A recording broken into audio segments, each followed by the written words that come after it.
মগো বরিশাল নতুন বাজার চললেইছে কিন্তু পুরান ঢাকার ঐতিহ্যবাহী খাওন বাকরখানি। হ্যাঁ, কিন্তু এখন বরিশালেই পাওয়া যাইতে আছে। আর এই খাওনটা কিন্তু পুরান ঢাকার মানুষের অনেক ফেমাস খাওন, মানে অনেক ঐতিহ্যবাহী খাওন, অনেক আগ থেকে এই খাওনটা খাইয়ে থাকে।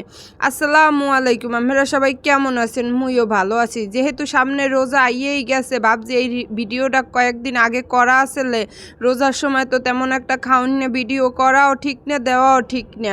হের লইগিয়া ভাবলাম রোজার আগে যদি ভিডিওটা ছাড়িয়ে দিতে পারি খারাপ হয় না। আর বরিশালের মানুষ যারা জানেন হেরা তো কম বেশি খাইয়ে দেখছেন এই বাখরখানিটা। আগে কিন্তু বাখরখানি অনেক আগ থেকেই পাওয়া যাইতে, এটা কিন্তু এই প্যাকেটের। আর এই বাখরখানিটা কিন্তু এই প্যাকেটের বাখরখানির চেয়েই মজা। মানে মুই কিন্তু প্যাকেটেরটাও এর আগে খাইছি আর এখানেরটাও খাইছি। আর এই নতুন বাজারে এই জায়গায় কিন্তু এই দোকানটা দেওয়ার কারণে অনেক ভালো হয়েছে। মানে বরিশালে এই বাকরখানির কোনো দোকান নাই মোট জানা মতে। এইপর আছে কিনা আপনারা কেউ জানলে কমেন্টস করিয়ে জানাইয়ে দেখেন। আর এই যে কেমনে কি বানায় হে কিন্তু সব কিছুই দেখান্য হইতে আছে। বাখরখানি সম্পর্কে একদিন কিন্তু ফুড আপ্পিরে কিন্তু সবাই চেনেন, খাবার রিভিউ যে দে। হে একদিন একটা টকশোর মধ্যে দেখছিলাম, হে কইছিলে হ্যাঁ নাকি এই বাখরখানি দিয়া এইবার বলে ওই যে কোল্ড ড্রিঙ্কস জাতীয় খাওন খাইতে নাকি খুবই মজা লাগে। আসলে এক একজনের খাবারের ধরন কিন্তু এক এক রকমের, আর এক একজনের এক একটা জিনিস কিন্তু পছন্দের আসলে। এই জিনিসটা এই সময় আশ্চর্য লাগলো, পরে ভাববে দেখছি না আসলে মানে হেদ্দারে মজা লাগতেই পারে। এই জিনিসটা যে মোদ্দারই মজা লাগবে এমন কোনো কথা নাই, বা হেদ্দারে যেটা খারাপ লাগবে সেটা মোদ্দারে ভালোও তো লাগতে পারে, এইরকমেরই কিন্তু বিষয়। হেদ্দারে এই জিনিসটা ভালো লাগছে। আর এই জায়গায় কিন্তু কয়েকটা মানুষে বানাইয়ে মানে বেচছে কুলাইতে পারে না, অনেক কিন্তু বেচা কিনে হয়। কারণ নতুন বাজারে এমনি ভিড় থাকে, আর বরিশালের মধ্যে এই রকমের সরাসরি দেখে বানাইতে আছে, হেয়ের সামনে বইয়ে বেচতে আছে, এই রকমের কিন্তু খুব কম দোকানই আছে। আর এই সব দোকানই কিন্তু এখন মানুষ যে কোনো খাবারেরই কিন্তু একটু ভিড় লাগে। আর যেহেতু এইটা বরিশালের নতুন, মানে এর আগে তো মুই কইলাম মুই এর আগে কখনোই এই বাকরখানি বানাই না, নিজের চোখে দেখি নেই। কিন্তু এই জায়গায় কিন্তু নিজের চোখে দেখা যায় এবং নিজেরা কিন্তু ওভেনে বানায় এই বাকরখানিগুলো। আর পুরান ঢাকারগুলো কিন্তু চুলার মধ্যে বানায় আসলে, অথবা নান রুটি যেরকমের চুলার মধ্যে বানায় ওই রকমের বানায়। সেগুলো কিন্তু মুই তো দেখি নেই সরাসরি, কিন্তু মুই কিন্তু ভিডিওর মধ্যে দেখছি যে সেগুলো চুলার মধ্যে বানায় আর এগুলো ওভেনে বানায়। ওভেনে বানাইলেও কিন্তু সেগুলোর থেকে কোনো অংশই মানে খারাপ না, আরও কিন্তু খাইতে অনেক মজা। এইবার দেখেন এই যে এই প্যাকেটে এইখানে কিন্তু কেজি হিসাবে বিক্রি করে, আবার পিস হিসাবেও বিক্রি করে। এই যে তিলেরও আছে, সমস্ত গায়ে তিল দেওয়া। এই তিলেরটা হইলে প্রতি পিস যদি নেন 15টা হরি, আর যদি এই যে তিল ছাড়াগুলো নেন প্রতি পিস 10টা হরি। আর কেজি যদি নেন ওই যে তিল ছাড়াটা ওইটা কিন্তু 220 টাকা, হাফ কেজি নিলে 110 টাকা। মানে আপনি যেরকমে চাইবেন, এক পিস চাইলেও পাইবেন, এক পোয়া চাইলেও পাইবেন, বা ওই 1 কেজি নিলেও নিতে পারবেন, বা হ্যাঁ বেশি নিলেও নিতে পারবেন। আর দেখছেন কি পরিমাণ ভিড়। আর এখানে কিন্তু ওই যে প্যাকেটেরটার চেয়ে কিন্তু দামেও কম।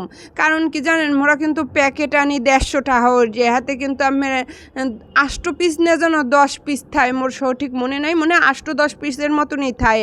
আর এ জায়গায় কিন্তু হাফ কেজিতে 12 পিসের উপরে পাওয়া যায়, এবং এই পিসগুলো কিন্তু অনেক মোটা মোটা। যাই হোক, কিন্তু খাইতেও কিন্তু অনেক মজা। আর দীর্ঘদিন কিন্তু এই বাকরখানিটা মচমচে থাকে যদি একটু মানে ঢাকনাযুক্ত ভান্ডে রাখতে পারেন। আর এই জায়গায় কিন্তু দেখছেন কি সুন্দরভাবে এরা বানাইতে আছে, বা মানে বানানোটা দেখতেও খুব ভালো লাগতে আছে। আর পোলা মানুষ কি সুন্দর রুটিগুলো বেলে, কোনোটা মানে তেরা বেহা নাই, সবগুলোর সাইজ একেবারে গোল। দেখছেন মেয়েরা কেরা কেরা এই বাখরখানি পছন্দ করেন কমেন্টস করে জানাই যাবেন। আর ভিডিওটা ভালো লাগলে বেশি বেশি শেয়ার হয়ে দেবেন, যাতে বরিশালের মানুষ সবাই জানতে পারে মগো এখন বরিশালেও এই বাখরখানিটা পাওয়া যায়। আগে কিন্তু সবসময় এই বাখরখানির অনেক নাম শুনতাম ছোটোকাল হইতে, যে পুরান ঢাকার ঐতিহ্যবাহী একটা খাওন। এইবার আস্তে আস্তে সারা বাংলাদেশেই কিন্তু এই বাকরখানিটা ছড়াই গেছে। কিন্তু গেল পুরান ঢাকার আসলে ওই বাকরখানি কিনে হ্যাঁও কিন্তু মোরা কইতে পারি না, মোরা তো বাজার দিয়ে প্যাকেটেরটা খাই। যাই হোক, এখন যেহেতু মগো বরিশালই চললেইছে এই বাকরখানিটা, তো মোরা আর প্যাকেটেরটা কিনলে গিয়ে খাইতে যাবো দাম বেশি দিয়া, এখানেরটা আরও মজাও বেশি। আর দেখছেন হারা দিন রাত্রির বানায় আর বেচছে কুলাইতে পারে না। আর নতুন বাজারে কিন্তু এমনিও অনেক ভিড় থাকে, আর এই জায়গায় দোকানটা দেওয়ার কারণে কিন্তু ভিড়টা অনেক আরও বেশি হইতে আছে। আর এই যে জায়গাটা এই বানাই নিয়ে কেরা কেরা এই মোর ভিডিওতে প্রথম দেখছেন এই বাকরখানি বানাই নিয়ে কমেন্টস করে জানাই দেখেন যাইয়েন। আর দেখছেন কি পরিমাণ মানুষের ভিড়, এগুলো কিন্তু সবাই বাকরখানি নেওয়ার লেগেই আইসে। আর যেহেতু বাকরখানি ওহিনতে নিয়েই আইসি, এখন যদি একটা বাকরখানি না খাই হ্যাঁ তো হয় না। আর বাকরখানিগুলো কিন্তু খুবই মসমসছে, মোর ভাঙ্গা দেখেই তো বুঝতে পারছেন যে অনেক শক্ত কিন্তু। আর বাকরখানির লগে যদি একটু দুধ চা হয় হলে কিন্তু আর কথাই নেই, যেমন খাইতে মজা লাগে দুধ চা এমন কিন্তু বাকরখানি দিয়াও দুইটা মিলাইয়া অন্য রকমের একটা স্বাদ। মোর তার তো অনেক বেশি পছন্দ এই দোনোটাই। আমি কার কার কাছে এই ভিডিওটা ভালো লাগছে কমেন্টস করে জানাই যেন, আর কার কার কাছে বাকরখানি ভালো লাগে সেটাও কিন্তু কইয়ে যেন।